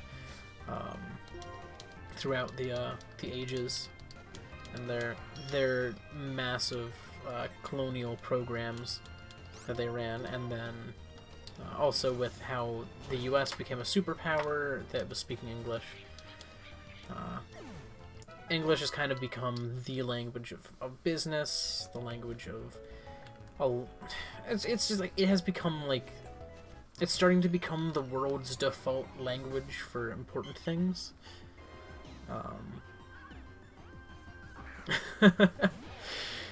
Yeah, I mean... I wish America pushed to have some more level of bilingualism.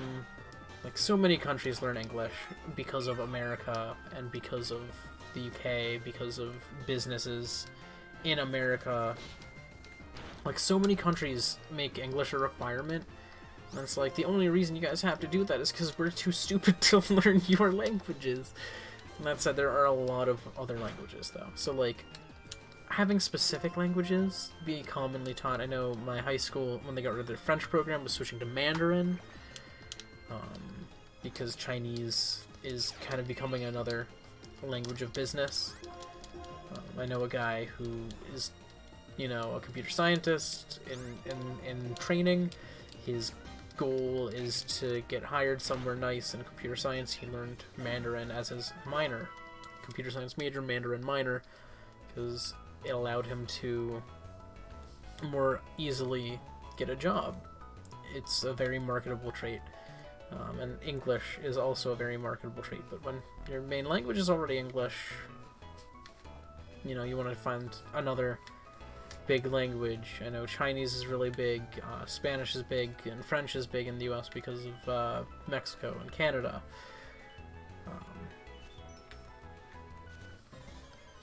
But, like, if you want, like, the language of business that the US learns is, rather than English, Chinese usually. Everyone focuses into Mandarin. Some people focus into Japanese, or Korean, or German. German's another big one for languages of business. Yeah, America has a lot more languages to pick from. But as getting to shinies, I personally, I think that the reason shinies are popular is because, you know, it's partially rarity. It's that fact that, like, there's a little bit of bragging rights to it. I mean, they've really devalued shinies a lot in recent years with, like, shiny legendaries being distributed. It's like, okay, well, that took all the, you know, importance out of having a shiny legendary. You know, it's a special thing. I can speak a little French. A very small amount of Japanese, and an even smaller amount of Irish. That was just a thing. I was like, yeah, that sounds interesting. I'll play around with that a little while. And the thing I remember most is that the word for man is far, and that EA is pronounced ah in Irish. Je parle un peu de français.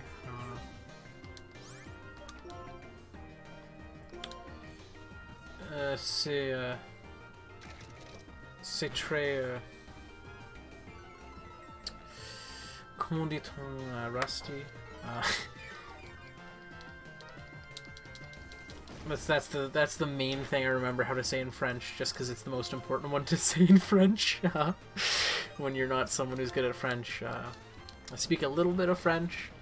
It's how do you say rusty? It's like, okay, all right, they know a little. They know a little. And then, like, the Japanese I know is, like, you know, typical weeb trash. You know, Japanese, like, I mean, I have memorized the whole "Omae wa mou shinderu." Nani? Like, I know that. That's, I mean, everyone who claims to be weeb trash has to know that. What else is there? I know yes. That's the main one I know in Japanese, and I didn't even know it was yes. I just was like, I feel like this is yes. This has to be yes. And then I looked into it and I'm like, yep, it's yes. And it's hi. I know forms of hello, like, you know, ohayo gozaimasu, konnichiwa, konbanwa, whatever the nighttime one is, I always forget. I know the formalities of saying goodbye. I know sayonara, sorry, sayonara is, you know, short hello. Sayonara is long short goodbye, and long goodbye, like, you know, how long you're going to be apart. At least that's how I was taught, you know. You go sayonara if it's going to be short, and you can go sayonara if it's going to be long.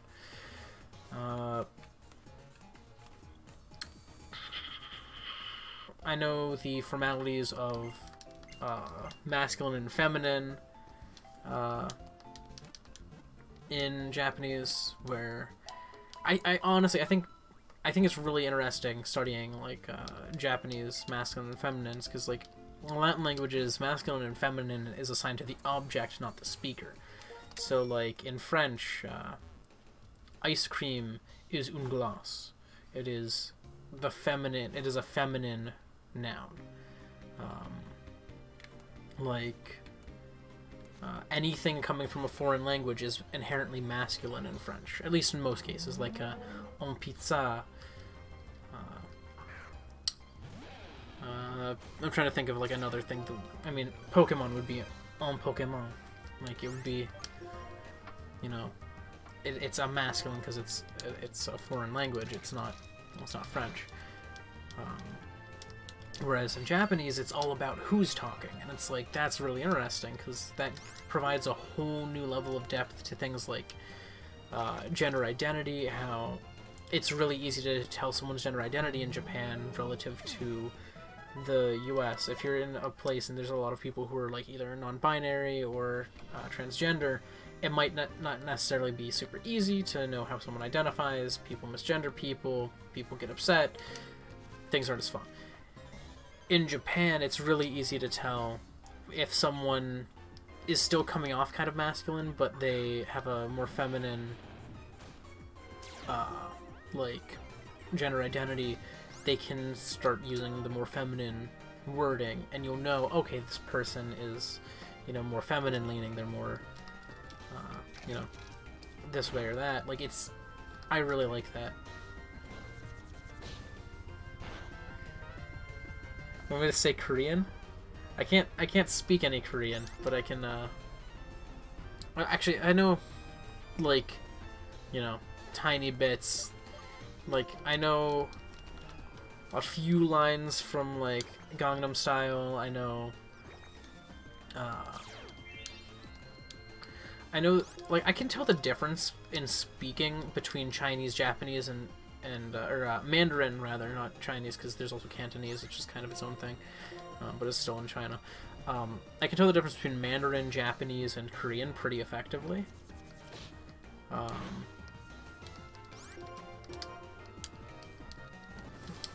So, like, because, like, you know, in, like, a lot of the time in Mandarin, there's more, you know, it's weird to say it this way, but, like, curved inflections, like, you know, if you look at words like feng shui, you know, there's that whole shui part is kind of, that's very indicative of Mandarin to me. Like, when I hear that, I'm like, okay, this is someone speaking Mandarin, not Chinese, or, sorry, not Japanese or Korean. And then Korean, I usually can tell with Oz. Like, there's, like, you know, when you use Latin alphabet translations for Korean, like, you get all the EOs that appear. That's the easiest way for me to tell. I can easily distinguish Korean from Japanese and Mandarin in writing, though, because that's a huge difference. I never understood the people who were like, they would look at something that's Korean and be like, Chinese, and I'm like, that's not. Chinese doesn't have all these, like, little circle-y doos in it, you know? There's less opals, there's less circles. There's a huge difference. And then with Japanese, it's always much more, you know, the syllables are much flatter, if that makes sense. Like, there's the, every time there's, you know, you get like one thing. If you get two vowels in a row, they usually are separate. Even if there's two of the same in a row, like, if you said, like, she, and then followed it with E, you're not saying she, you're saying she. Which I have no clue if that's actually a word. I could have just sworn at someone in Japanese just now. Black and white 1 and 2, X and Omega. Nice. Man, I have a long list. If I'm gonna list all of the Pokemon games I have played now. I'm going to only list ones that I have beaten the Elite Four in. So, Blue, Fire Red, Diamond, Platinum, Soul Silver, White, White 2, Y, Omega Ruby, so we got Y, Omega Ruby, Moon, Ultra Moon, and those are all the ones I've beaten. Those are the ones I have beaten. Ones that I have played include Red, Silver, Gold, Ruby, Leaf Green, Emerald. Do that one, I think. Emerald, Pearl, Heart Gold. Did I include Soul? Yeah, I included Soul Silver. Okay, Heart Gold. In this case here, as you can see, Black.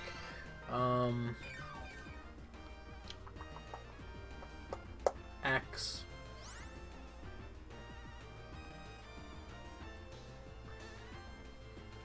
And Sun.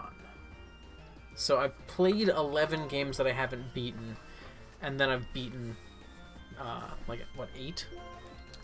Like, I've played through most of the... I've touched most of these. Oh, I left out Crystal as ones that I've played, but not beaten. Crystal, so there's 12 that I've played, but not beaten. Well, looking at it now, there's a whole heck of a lot, isn't there?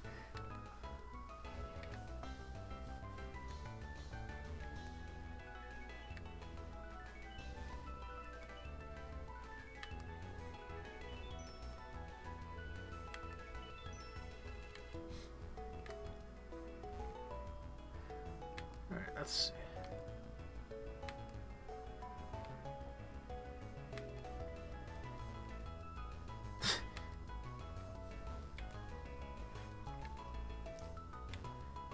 Let's see, so Xerneas is stronger than Immortal, X is turned to right. There's Agonite. Yeah, I liked Tyranitar more than Aggron, but I like Mega Aggron more than Mega Tyranitar, which is another thing that just cemented my choice in Y. That said, I also loved Xerneas, or loved Yveltal's design. It's just so good. Yeah, dark types are evil types in Japan. That's one of my favorite little side things. Just thinking, like, you know, even adorable things that aren't that evil are called evil types. And it's just like, oh. And I think it's like, I think it comes from the fact that they chose like a word that's kind of like synonymous with shady in English, like, you know, kind of suspect, and also could literally just mean in the dark.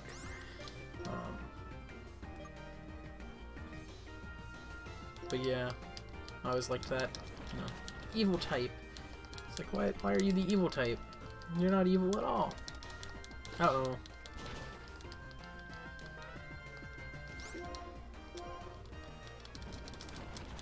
You stop it with the storm throws, buddy. Well, you're dead, so.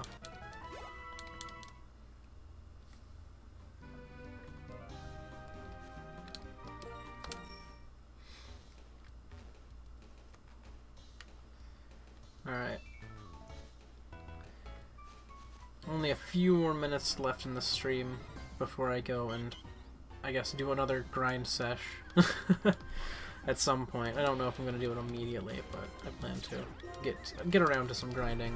And record another grinding time lapse. That's going to be a thing. Full transparency. Yeah, I've heard Japan and Korea don't have the best relations. Yeah, it's kind of unfortunate, because, like, I think it's really good to be friendly with your neighbors when you're, you know, like, you want your country to be friendly with its neighboring countries. Like, the US has been relatively friendly with Canada. Mexico, it's getting strained by Donald Trump and his, you know, issues with Mexico, and Mexico's not a fan of that, so that's kind of going places. But we're pretty friendly, I'd say, with Mexico. Aside from that, we're not as friendly as we are with Canada. But, like, I think it's good to not be, like, you know, enemies or kind of dislike each other. I think it's always really good to have, you know, a closer relation. I know Japan probably is one of those ones that's kind of harder to do that with, because it's not like you've had a connection with Japan for as long, because Japan kind of cut itself off from the world for a long while, until World War II. So they're not really friendly with much of anyone at this point. Japan's friendly with Japan. If you're not Japan, you're not as friendly. So, like, I always found that kind of fascinating. How, like if you look at Japan, like, the worst racial slur, not the worst racial slur, but, like, most of the racial slurs aren't slurs about your race, they're slurs about how you're not from Japan. Like, I mean, there's even the most politically correct term that I've heard is gaijin, and that literally just means, like, foreigner. Like, and it's a term with a negative connotation. Like, Gaijin Goomba kind of is reclaiming the term gaijin, but, like, it's not something you necessarily want to be called. You want to, like, It's really weird. Japan's fascinating when it comes to like political culture, like how they perceive other nations. Like they're like, a lot of people in Japan are really curious and want to learn about other nations, but Japan's also really set in its ways about being Japan first and foremost. Japan is Japan, trying to hold on to that culture, not trying to let it get globalized at all. There's a very nationalistic sense about it. I thought that was really interesting. But what game has the best storyline, and what is my favorite Pokemon? Ooh, that's tricky. I want to say...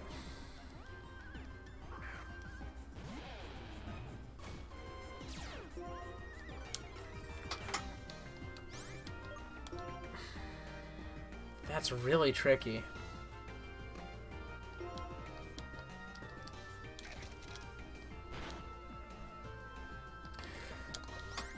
Best storyline, I hate to say it, but I want to say Ultra Moon and Ultra Sun.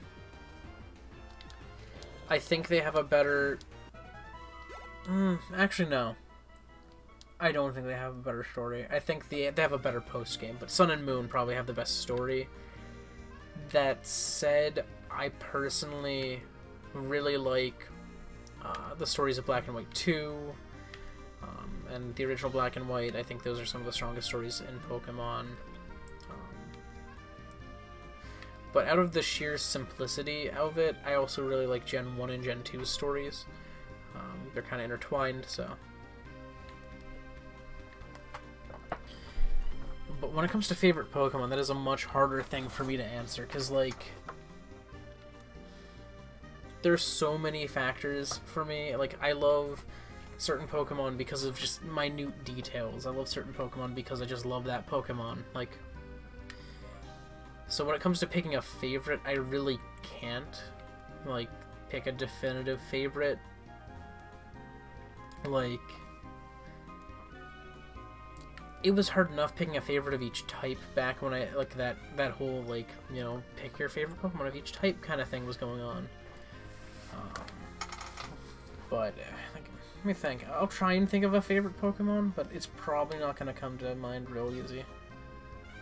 Like...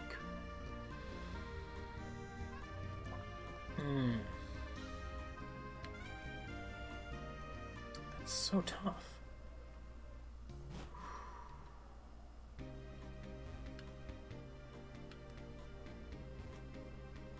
What's my favorite Pokemon? I need to mute this group chat because it's unmuted now. Actually, I mean, I'm almost done with the stream. I don't need to unmute it. I'll leave it be.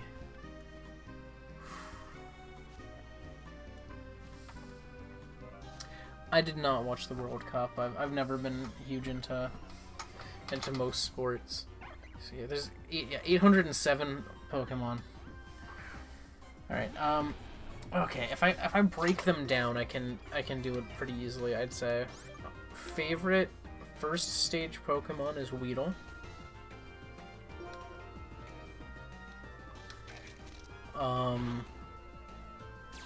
Favorite starter Pokemon is Totodile and its line. Favorite cry is probably Kricketune. I mean, come on, who does not love, like, how do you not love Kricketune? Like, its cry is perfect. It is the cry to end all cries in Pokemon. Like, come on. Alright, where's, Paralyze go?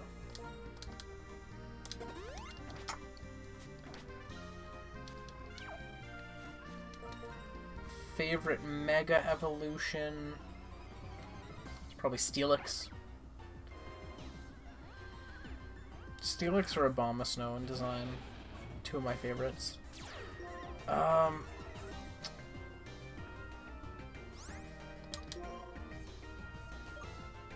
It's so hard to pick, like, a single favorite Pokemon. Like, Drifloon has a really good cry, that's true. Oh, actually, favorite cry, I take back Kricketune Yamask. Wait. Nope, no, no, no. Because I just remembered my true favorite cry. And I'm stupid to have forgotten it. And that is Numal. Because Taco Puffs. Listen to Numal's cry and tell me that it does not say Taco Puffs. Because it sounds like he says Taco Puffs to me. And I love his little Taco Puffs.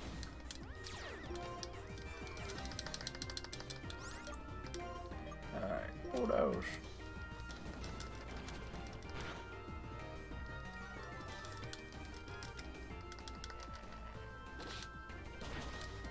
Nice thing about Stormthrower is because it's always a critical hit.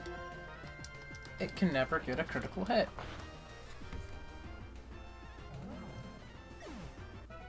Oh yeah, the shiny differences on Snover are the... I think it's where the line is, like, because there's like the zigzaggy sections, and I think the female has one less on it. Like, I think it goes from snow to body higher up, and then the male goes lower down. Something like that. Like, I know it's in the zigzags.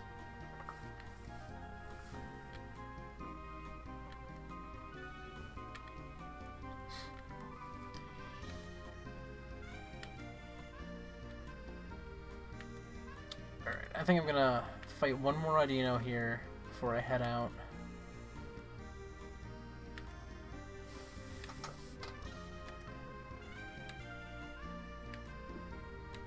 Anything? Any Audino? I don't think there's gonna be any Audino.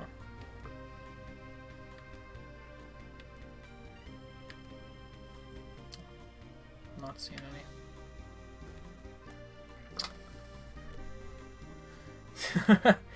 Yeah, it is. I don't know if it even counts as late there anymore. I would say it's pretty early, so yeah, you should probably get to sleep. Thank you for joining. Okay, the female has no brown spot in the middle, that's what it is. So the female, it's lower down than the male. That's where it is.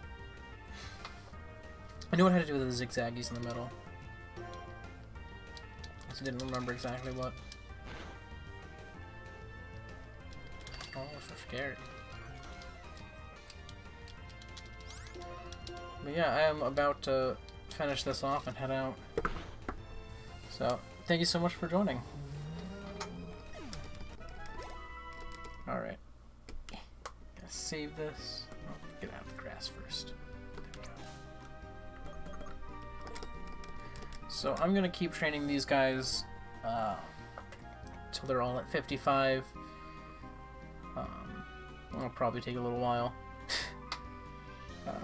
Oh, thank you.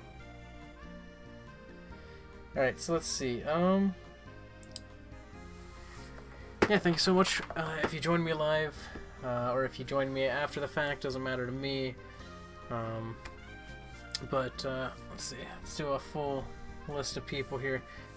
Special thanks to Octogirl95, Shiny Devotion, Rainbow Azumarill, Shiny Crobat, Ivanos Gonzalez, my Korean friend who I do not know your name because I cannot read Korean.